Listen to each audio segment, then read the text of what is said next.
When you type a simple prompt into an AI, you get the surface view. You receive the most common consensus answer scraped from the internet. In early 2024, researchers at the Stanford Oval Lab published a different approach. They built an open-source system called STORM, designed to systematically investigate a topic from multiple expert angles. This chart compares standard prompting against the STORM method. In peer-reviewed testing, the multi-perspective approach produced articles that were 25% more organized and 10% broader in coverage than traditional baseline methods. You do not need to install the full software repository or know how to code to use this logic. We are going to map the exact mechanics of the Stanford architecture into Claude using a strict sequence of 4 prompts. Structuring your session this way forces the AI to stop acting like a simple search box and start functioning like a graduate researcher, systematically breaking down a field. Instead of a single summary, 5 distinct expert personas query a central topic expert to gather unique data. The architecture then forces them to cross-reference each other in a central matrix that maps disagreements. Finally, it compiles this into a unified, reliable briefing. Now let's build this pipeline. Open Claude, but skip the main chat interface. Navigate to the project's dashboard on the left-hand menu and click Create Project. Name it Storm Research Environment. Setting up a dedicated workspace is a structural requirement. It isolates the token context window, ensuring the complex personas we are about to build don't get contaminated by instructions from your past conversations. Step 1. Paste prompt 1 into the chat to initialize the multi-perspective scan. Replace the bracketed text at the top with your target topic.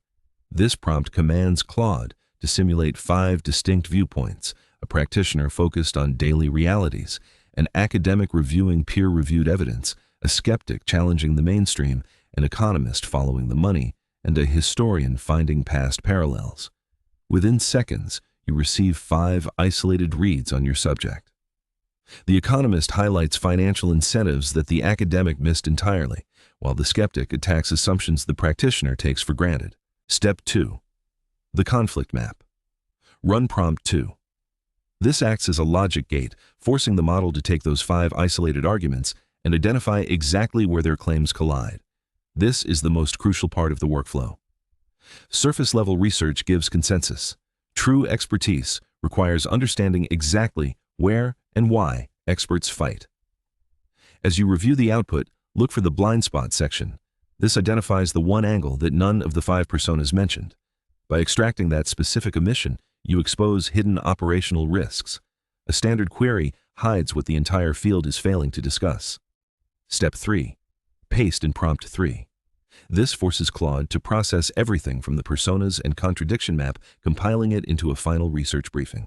You will receive a dense, highly structured document. It provides a nuanced executive summary, ranks key findings by reliability, points out hidden connections across disciplines, and lands on specific actionable instructions. The researchers at Stanford did identify a weakness in this methodology. Without oversight, the system can transfer source bias and misassociate unrelated facts. We handle that in step 4. Run prompt 4 to trigger the system debugger. This forces Claude into the role of an adversarial peer reviewer, tasked with brutally grading the brief it just wrote. The debugger outputs a 1 to 10 reliability score for every claim. It isolates the weakest links in the argument and explicitly tells you if one specific person is biased, dominated the final synthesis. Forcing the model to aggressively critique its own logic provides you with hard confidence scores. You know exactly which claims to trust and which ones require manual verification, mitigating the risk of hallucinations. In under 5 minutes of processing time, you've executed a multi-perspective scan, mapped the field's contradictions, synthesized a brief, and completed a peer review. A human researcher would need to spend between 40 and 60 hours reading across 5 different disciplines to compile, map, and critique information at this density. You can deploy this workflow right now. Stress tests a stock investment thesis by looking at the bear and bull cases simultaneously. Use it to map out the structure of a company before an executive interview, or run it on a competitor before entering a high-stakes business negotiation. Those who learn to move beyond single-prompt searches and build multi-perspective environments will out-research everyone else in the room.